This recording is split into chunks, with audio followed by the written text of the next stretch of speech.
Well, time now for the week that was. Let's take a look at the top stories that made headlines around the globe this week. Nigeria's President Bola Tinubu on Wednesday led other dignitaries to commemorate the nation's 25th anniversary of unbroken democracy with a military parade in Abuja. Arise News correspondent Ferdinand Duroha reports. Since the annulment of what has come to be known as the most credible democratic elections held in Nigeria in 1993, June 12 has meant different things to different administrations. Like its predecessor, the Tinubu administration has chosen to recognize these dates as Nigeria's Democracy Day, as against May 29 when the military handed over power to a democratically elected government. This is to commemorate the democratic election of Moshood Abiola on June 12, 1993, which was annulled by the military government of General Ibrahim Babangida. This year, the federal government has rolled out the drums to celebrate the 25th anniversary despite the prevailing economic hardship in the country. At the Eagle Square, President Tinubu joined other dignitaries to mark the day with series of activities, including military march past by the Guards Brigade.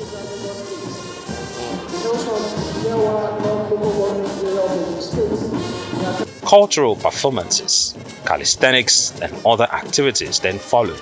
The climax of the celebration was the unveiling of the world's largest painting portrait on a canvas.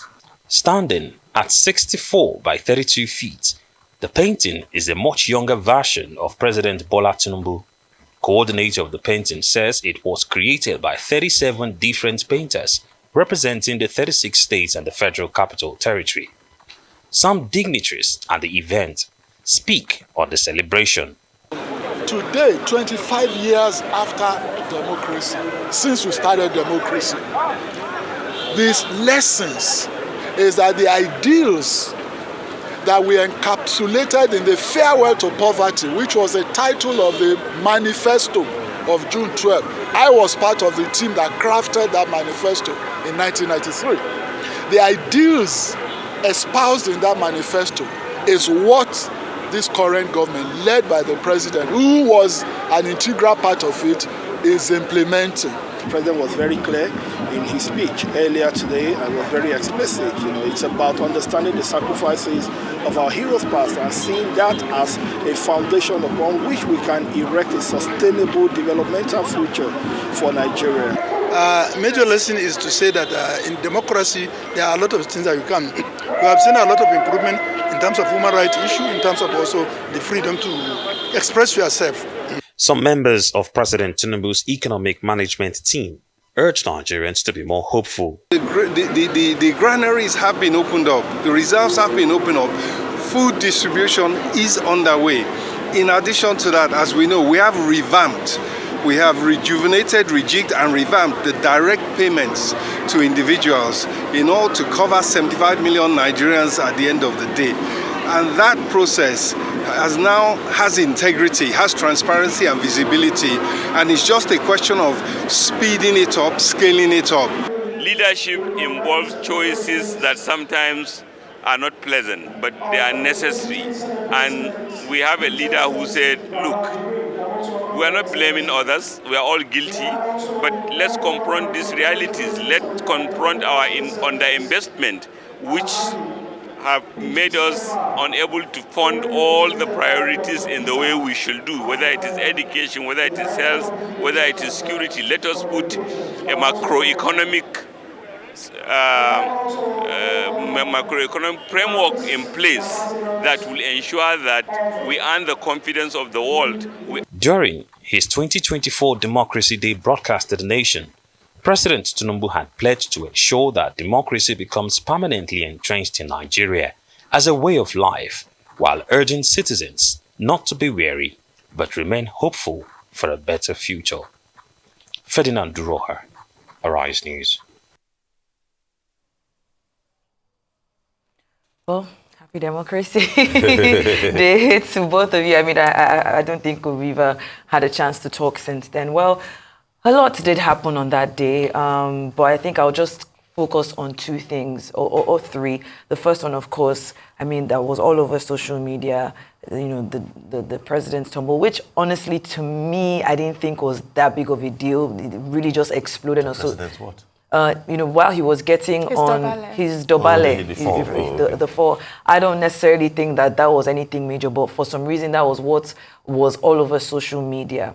But then very quickly, the second thing that stood out for me for that celebration was that unveiling of the National Council for Arts and Culture, the world's largest portrait painting on canvas. Now, if Democracy Day is supposed to be focused on remembering what happened, you know, back in, you know, on June 12, seeing what happened with MQ Abiola and his fight for democracy and how that led to the current government that we have now, I would have expected that unveiling would have been for our national heroes past, probably with MQ Abiola in the center, and then all of these other people that were in the president's speech being recognized and us seeing that, you know, large portrait painting on canvas, not necessarily of the president. So that just rubbed me off the wrong way, so to speak. And when you even look at the picture, I don't know, like, who keeps commissioning, you know, these things? Doesn't really look like me. I don't know. I don't know. It did. The National Gallery of Arts commissioned it. Okay, but I don't know. It just look at like. Doesn't look like. I mean, we can tell it's him because he's wearing the infinity cap, but I don't know. It just left a bad taste in my mouth. And then finally, at the dinner, at the, you know, the Democracy Day dinner, you know, in 2020, I was a very huge part of the NSAS movement, covering it for Arise News, and I still know of people who have not been able to find their, you know, not been able to find their loved ones, people that still claim that their loved ones are behind bars for coming out to protest. And I thought it was a really good time for Shehu Sani, who had come out and said, speaking directly to the president, that if there's anything that he can do in his power to make sure that those people are released. He was known for his doggedness, for his protest. And if if we are truly celebrating Democracy Day, it would be a good move for the Tinubu administration to do what they can to make sure that everybody that was, I mean, it's been 4 years now since that unfortunate incident happened at the Lekki toll gate and even in all the different parts of Nigeria. So if this can be used, because it's one thing to just, you know, come and say Happy Democracy Day and give a speech and it's all well in the world, but for those people who have actually tried to fight for the democracy and the rights of Nigerians, why are they still in jail? So I thought that was a very, very good point. And, you know, we are continuing to see the Tinubu administration do all they can. We could listen to Wale Edun say, you know, they are going back and they're reiterating and they're trying to do as much as possible to allow the Nigerian people actually, you know, kind of take a breather from all of the economic challenges that have been set forward. It was a good celebration. I was very happy with the fanfare. The police officers looked so good. The march passed, but let's not get caught up in the celebrations. Let us actually start to live and work like a democratic country. Very well said, Shaitan. I mean, 3 or 4 issues that you've raised there, you know, and I kind of basically agree with you, you know, in essence. I think that it was a great day for the President, Asiwaju Bola Ahmed Tinubu, 25 years of unbroken democracy, and of course his first year in office, which, as we discussed the other time, he didn't quite, you know, celebrate on May the 29th, which was when, you know, it was sworn in 1 year after, but he waited, you know, till June 12th.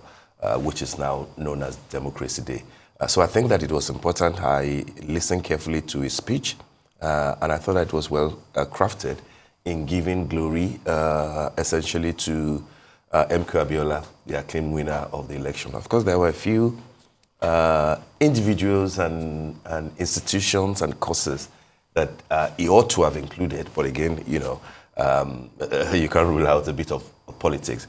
I also would have wanted a situation that, given the fact that 25 years is not a joke, maybe the dinner would have served the purpose better if the two living presidents who have been part of this democracy, Obasanjo, Goodluck Jonathan, were part of the celebration because it's about a democracy. It's about the symbolism of it. It isn't just about those who like to attribute, certain roles that they played in June 12th to themselves. It's for everybody's celebration.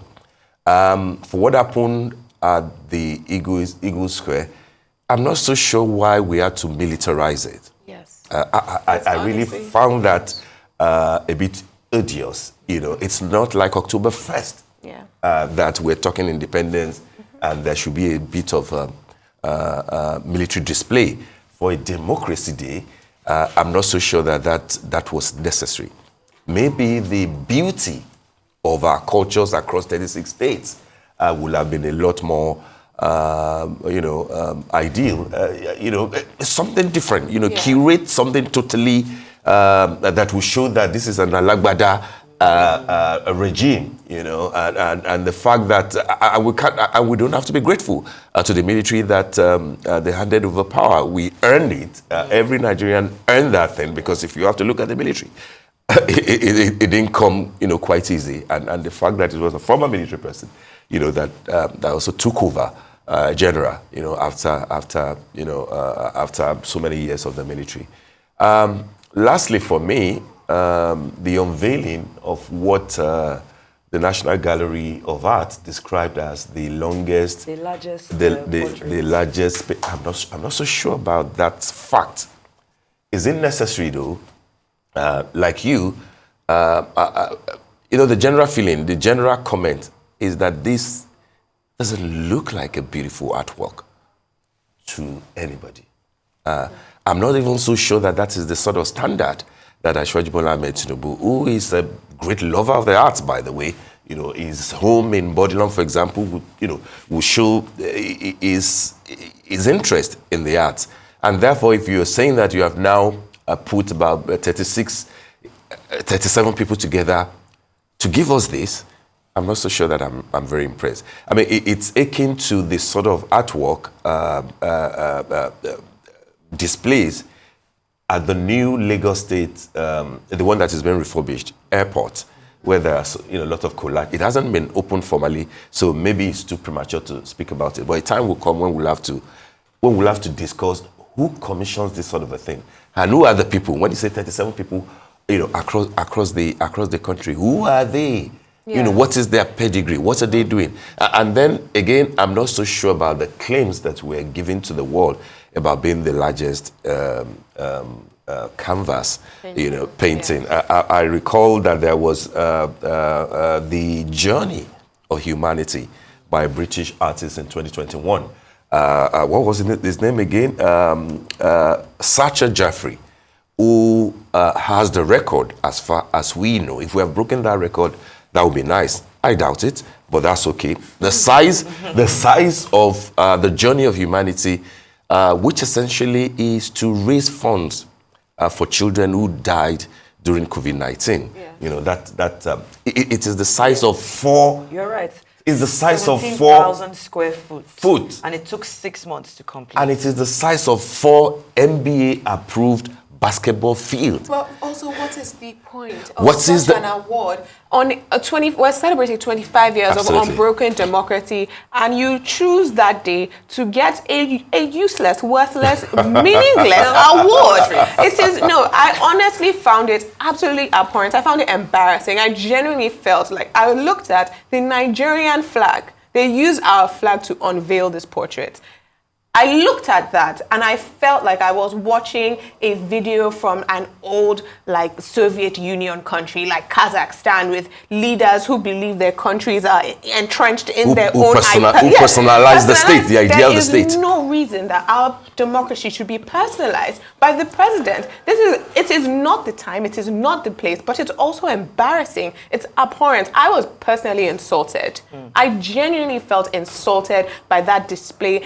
Also, for me, it shows a display of sycophancy that must be surrounding our president. What are we going to do with it? It shows the display. $62 million has been raised by what we know to be the world's largest canvas, because that artwork speaks to something. Yes, What should we do with this picture of the president that does not look beautiful? I also want to go for what you said, because when I saw the celebration, the militarization of the celebration of our democracy is absolutely, it shows the lack of intentionality that goes into these things. It's important for us to be intentional on every single level. The ceremony, the people who speak, what is done at the ceremony, what we're celebrating, what even the art represents. Absolutely. We need people who are intentional people at the higher levels of government. I don't know what they are going to do with this now. Is it going to be Eagle Square? It's ridiculous. It's absolutely ridiculous. Well, to the National Gallery, maybe. But the point will be, if it turns out, because there's a large banner on top there announcing to the world that this is the world's largest building. If it turns out that that is untrue, I hope that somebody will be disciplined, because we can't just go, through this nonsensical route. The whole of Nigeria, a big country like Nigeria, with Guinness World Record we're going for on our Democracy Day celebration. I don't get it. And I'm saying that, art ought to be functional. Yes. And what we saw on June 12th is not the best that we can show to the world, let alone now announcing that we now hold a new record when it doesn't seem to be true. All right, then. Those were some of the week's top stories on the week that was.